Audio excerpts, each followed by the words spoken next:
Hallo! Hallo! Schönen guten Tag. Wir sind's, Pitlet Studio TV mit Jenny und Björn. Wir sind Entwickler und wir stecken in der Krise. Krisenmanagement, darum geht's hier. Ja? Making Games in a Crisis. So. Warum Krise? Was ist denn Krise? Was ist denn los? Was haben wir denn für Probleme? Ha? Das ist total interessant, dass viele Leute das irgendwie noch gar nicht so richtig mitkriegen irgendwie, wie sehr die Krise eigentlich in der Games-Branche reinhaut. Ja.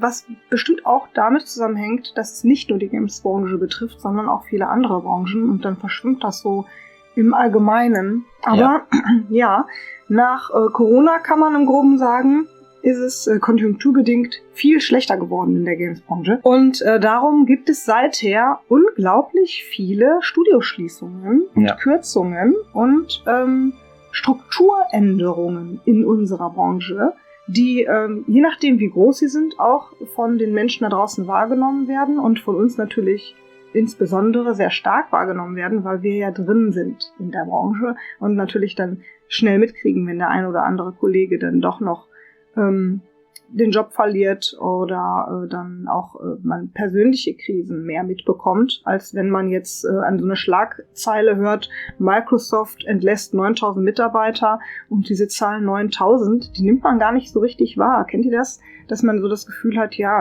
krass, aber dass das wirklich 9.000 Einzelschicksale sind, die dann dahinter stehen. Und das sind unfassbar viele Menschen und Familien, die jetzt irgendwie dann erstmal vor dem Ausstehen und gucken müssen, wie sie damit zurechtkommen. Das ist etwas, das muss man erstmal überhaupt so auch verstehen, ja. Und das ist nur eins von vielen Beispielen, da wurden in den letzten Jahren unfassbar viele Tausende von Arbeitsplätzen in der Spielebranche weltweit weggefallen sind und konjunkturbedingt einfach gestrichen wurden. Und es gibt auch sehr viele Diskussionen darüber, dass das noch anhält. Erstens aufgrund der Konjunktur, aber auch aufgrund von Neuerungen zum Beispiel. Zum Beispiel KI ist ein sehr großes Thema in dem Zusammenhang, wo die Leute sagen, naja gut, wenn ich jetzt etwas mit einer KI viel schneller machen kann, als wenn ich jetzt jemanden dafür Vollzeit beschäftige, mache ich es doch mit der KI. Und auch das ist ein Thema, was bei uns in der Branche immer sehr viel diskutiert wird, wie viel da noch auf uns zukommt. Und wir stecken jetzt quasi immer noch irgendwie mittendrin. Der Herr Dr. Marc Benecke hat mich gefragt, weil er immer sehr wenig Zeit hat, den haben wir auf dem Wave Gothic Treffen getroffen. Und dann hat er zu mir gesagt, so, ich muss jetzt weg, aber kannst du mir innerhalb kürzester Zeit, also innerhalb von einer Minute erklären, was meinst du denn damit, der Games-Branche geht's schlecht? Woran liegt das? Während Corona hatten wir Lockdown. Die Leute sind alle zu Hause gewesen. Und was macht man zu Hause? Naja, man beschäftigt sich mit sich selber. Auch man guckt Filme, ne? Man spielt Netflix durch, rauf und runter. Oder man zockt Games. Und das hat dazu geführt, dass tatsächlich die Branche geboomt ist. Ja, das heißt also, dass unheimlich viele Menschen dann sich mit Games beschäftigt haben. Was soll man sonst zu Hause machen? Ja, dass der Eindruck entstand, das geht jetzt immer weiter so. Und da wurde sehr viel drauf ausgelegt. Das heißt also, man hat gesehen, guck mal, die Games-Branche wächst, die Menschen haben unheimlich viel mehr Zeit investiert so und Geld investiert in Games. Das ist super, das begreife ich jetzt als Chance, da tatsächlich drauf zu setzen. Es scheint ja auch wohl krisensicher zu sein, weil gespielt wird immer, ja. Und so hatte das dann den Anschein. Und dann haben unheimlich viele Menschen angefangen, Games zu machen, haben unheimlich viele Menschen sehr viel Geld investiert in die Games-Branche. Und irgendwann kam dann das Ende des Lockdowns. Und dann haben die Leute nicht mehr so viel gekauft. Zumindest zu dem Zeitpunkt, ja. Ne, haben die jetzt weniger gekauft als vorher? Haben die jetzt weniger gekauft als... Also werden jetzt weniger Spiele verkauft als damals oder so, spielt keine Rolle. Die Menschen, die sich mit Games beschäftigen, also mit Game-Machens beschäftigt haben, haben gedacht, das ist jetzt die Chance und so weiter und so weiter. Und die Ansprüche wurden immer größer, weil die Leute genau hingeschaut haben, wie die Games aussehen. Es gab unheimlich viele Spiele, ja, also am Tag kommen irgendwie zig Spiele raus und so weiter. Das heißt, der Markt, der wurde überschwemmt, und es ist auch immer noch so, von unheimlich vielen Spielen, die alle cool sind irgendwie oder auch nicht, je nachdem, ne? Aber das heißt also, es ist auch sehr viel leichter geworden. Die Firmen haben sich damit beschäftigt. Wie kriegen wir denn die Menschen dazu, leichter Spiele herzustellen? Die Engines haben nachgelegt, dass die Zugänglichkeit, Games zu machen, viel leichter geworden ist und so weiter. Also gab es dann auf einmal eine Schwemme von Spiele und so weiter. Und dann haben die Leute gesagt, naja, aber die kannst ja alle gar nicht zocken. Ich habe gar nicht so viel Lebenszeit, ja, die ich damit verbringen kann, und auch gar nicht so viel Geld, ja, weil Geld ist jetzt auch knapp und wieder teuer geworden, weil jetzt muss man ja auch wieder Zinsen bezahlen für irgendwie so. Das war mal eine Zeit lang anders. Ne? Da kam das Geld aus der Wand irgendwie, und dann musste man tatsächlich Geld dafür bezahlen, wenn man Geld hatte, auf der Bank und so. Das heißt, Dinge haben sich geändert, und auf einmal ist das so, ja, Games, ja, ist cool. Ich habe meine Games hier und ich kaufe vielleicht ein Spiel im Monat oder so, ne? Weil ich zocke ja auch, aber wenn überhaupt so, ne? Aber es gibt auch Spieler, die tatsächlich bei einem Franchise bleiben, ne? Und gar nichts Neues kaufen, obwohl Hunderte, Tausende von Spiele rauskommen irgendwie. Mhm. Und das hat dann dazu geführt, dass tatsächlich der Einzelne in der Games-Branche, der Spiele macht, unwichtiger geworden ist. Ja.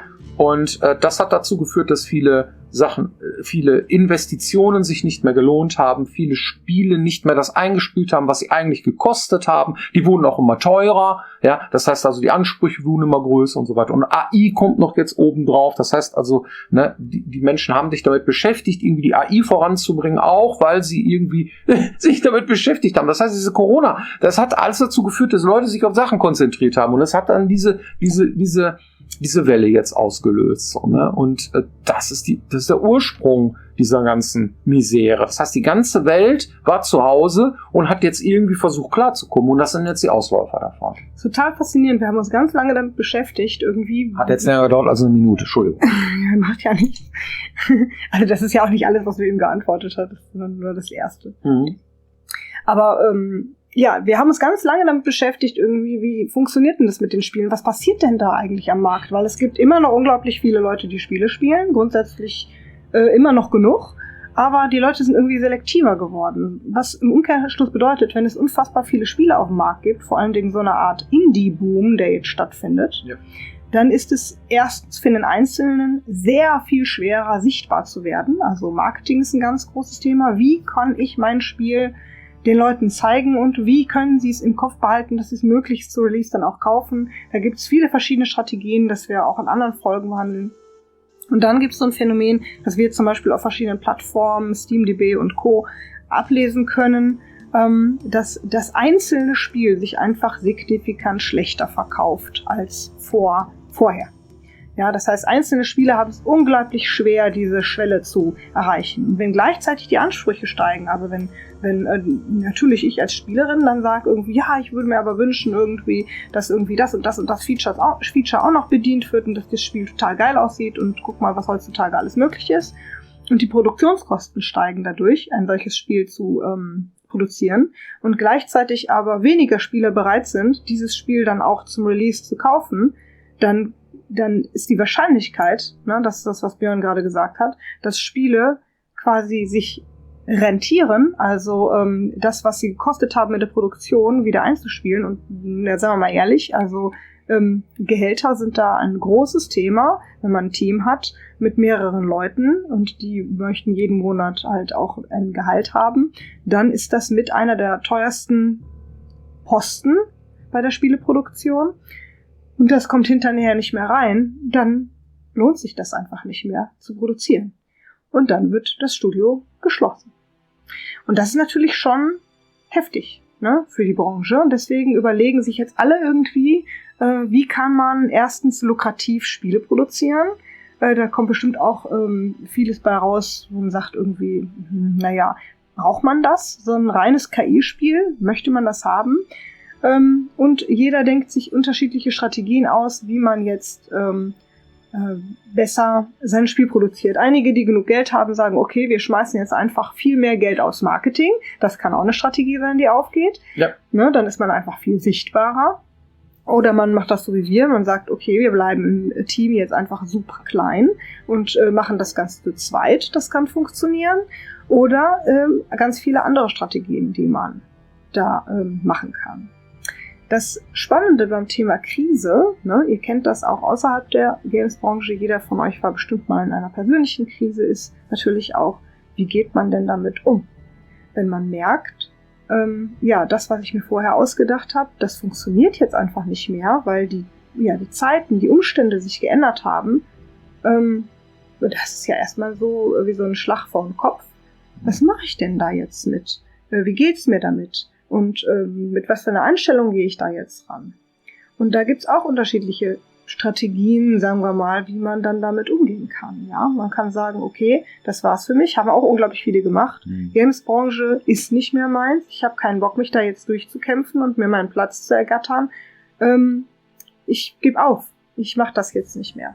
Ich gehe jetzt, zurück in einen anderen Job, bewerbe mich jetzt woanders. Ich habe damals was anderes gelernt, das mache ich jetzt. Ne? Haben wir mal so lustigerweise angedeutet. Björn ist eigentlich Lehrer und könnte ja dann als Lehrer arbeiten. Und ich bin eigentlich Sozialarbeiterin. Ich könnte ja zurück in die Sozialarbeit gehen. Da gibt's noch genug Jobs, wo sie jemanden brauchen können. Wäre ja auch eine Möglichkeit. Ne? Ist vielleicht krisensicherer als das, was wir jetzt machen. Aber macht halt nicht so viel Spaß. Ne? Ja gut, wir könnten ja auch sagen, wir stellen uns an, ne? Wir lassen uns anstellen. Könnte man auch versuchen. Diverse, sehr interessante, auch sehr gute Angebote bekommen. Ja. Aber das wollen wir nicht. In unserem Fall ist das jetzt auch so. Ja. Ne? Ja. Andere, die jetzt gerade neu anfangen, haben dieses Glück oft nicht, weil ihnen einfach noch die Erfahrung und die langjährige Routine fehlt. Und dann ist es noch ein bisschen schwerer, ne? Ja, also wir haben uns dazu entschlossen, wir wollen das weitermachen, wir wollen unseren Traum weiterleben, ja, und tatsächlich coole Spiele machen, weil wir brennen dafür, wir finden das total toll und wir wollen uns von der Krise, in der die Branche gerade steckt, nicht unterkriegen lassen. Das haben wir uns vorgenommen. Das ist nicht einfach und nach dem Aus von Piranha Bytes hat uns das ganz schön umgehauen. Muss man einfach sagen. Ne? Ja, die ersten Monate waren schon heftig. Echt schlimm. Ne? Also ich war 24 Jahre mit den Leuten da zusammen und das war irgendwie, wenn man mich vor weiß ich nicht, 2 Jahren gefragt hat, so, weißt du, das mache ich jetzt bis zum Schluss, bis es nicht mehr geht. So, ne? Dann ist das von jetzt auf gleich einfach vorbei. Dann ist Umdenken die Frage. Dann ist Umdenken und dann muss man halt schauen, muss man mit weniger zufrieden sein irgendwie. Ne? Das heißt also, dass diesen Status, den wir uns da erarbeitet hatten, dass der nicht gänzlich weg war. Das ist cool. Ne? Das heißt also, dass man trotzdem darauf zurückgreifen kann, dass Menschen uns kennen und dann eine gewisse Sache von uns auch erwarten. Und dann war für uns klar, wir müssen schnell irgendwie was anderes machen und schnell anschließend etwas tun und nicht uns grämen, ja, weiß ich nicht, 1-2 Jahre lang oder so, sondern tatsächlich sehr schnell aus dem Schuh kommen und das was Neues erzeugen, etwas erschaffen aus dem Nichts, weil sonst holt uns die Zeit ein. Dafür war für uns irgendwie dann zu sagen, okay, das machen wir treten uns in den Hintern und machen sofort weiter. Mhm. Wir denken gar nicht drüber nach, was alles passieren könnte oder so, dafür sind Leben zu kurz, ja. Also, es gibt ja Leute, die kaufen sich Uhren, ne, wo drauf steht, wie viel Zeit sie noch haben. Na, die gibt's tatsächlich, so eine Lebensuhr gibt's dann, ne? Möchte ich das nicht haben. Das heißt also, wenn jetzt so ein Mann in meinem Fall so, ne, der 70er geboren ist oder so, der hat eine Lebenserwartung durchschnittlich von 78 Jahren, ja, die steht dann da drauf und dann guckt er, wie alt bist du, alles klar, und dann läuft die Zeit runter, so, ne? Und das heißt also, wenn einer kommt und dann irgendwie, ja, ich hätte da gerne mal ein Problem, ja, ich hab keine Zeit, ne? Das ist aber auch ganz schön makaber. Das ist ganz schön morbide, ne? Aber das zeigt, ne? Pass auf, konzentrier dich doch auf das Wesentliche in einer Krise. Ja, darum geht's doch so. Ja. Ne? Also, ja, investiere Zeit in die richtigen Dinge. Mhm. So, ja. Lass dich nicht hängen. So, dafür ist die Zeit zu schade. Das hatten wir auch, also selbst in der Zeit, wo es uns noch richtig mies ging, wo man dann so durchhing, ein Stück weit auch, haben wir dann sehr schnell gesagt, man darf nicht aufhören, sich zu bewegen. Ja, wir haben super schnell angefangen, was zu machen. Wir haben super schnell angefangen, uns fortzubilden, damit man das Gefühl hat, man bleibt nicht auf der Stelle stehen, damit einen das nicht so niedermacht. Und das hat total geholfen. Also das kann man absolut empfehlen. Einfach weiterlaufen. Egal wohin, du hast noch kein Ziel, du weißt auch nicht, was daraus so wird, aber mach irgendwas. Arnold Schwarzenegger sagt das immer. Don't stop moving. Ja, er hat recht. Also einfach erstmal irgendwas machen. Es wird schon irgendwie sich was rauskristallisieren. Nur wer stehen bleibt, der geht dann im Zweifel auch unter. Also sind wir dann weitergelaufen und hatten, also vor der ersten Folge hier von diesem Format Pitted Studio TV, da hatten wir auch so richtig Bammel, ja, ne, weil wir wussten nicht, interessiert das überhaupt wen? Wir haben einen neuen Kanal, der alte war weg, haben wir keinen Zugang. Also interessiert sich überhaupt irgendjemand für uns? Und können wir die Leute einfangen mit unseren neuen Ideen? Interessiert das überhaupt wen? Und als wir dann so viel positive Resonanz bekommen haben von euch, dass Leute gesagt haben, boah, die freuen sich richtig darüber, dass wir weitermachen und was Neues machen und so, dann war das total, ihr wisst gar nicht, wie erleichternd das war und wie schön das war, dass wir gedacht haben, boah, krass, das lohnt sich, weiterzumachen. Es gibt Menschen, die möchten uns dabei begleiten und die haben Bock auf den Kram. Das seid ihr. Vielen lieben Dank dafür. Also, Dankeschön. Ja. Das ist richtig, richtig cool. Wir freuen uns jetzt mega, euch das zeigen zu können, was wir haben, was wir erarbeiten können. Wir freuen uns mega, weitermachen zu können und das gemeinsam mit einer echt mega fantastischen Community. Es ist einfach großartig und wir freuen uns schon sehr auf das Release. Vielen Dank. Ja, total gut.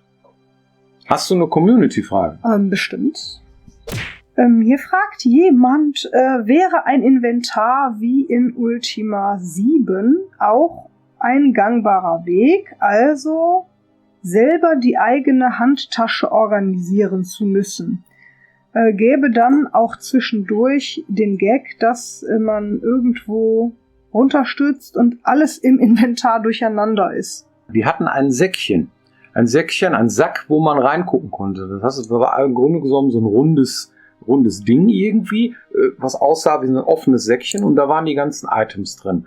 Das heißt also, wenn man den Sack zugemacht hat, dann wieder aufgemacht hat, dann waren wieder alles durcheinander. So, und dann musste man drin rumfrudeln. Man musste in seinem, ja, das war so, ja, und ich fand das fürchterlich.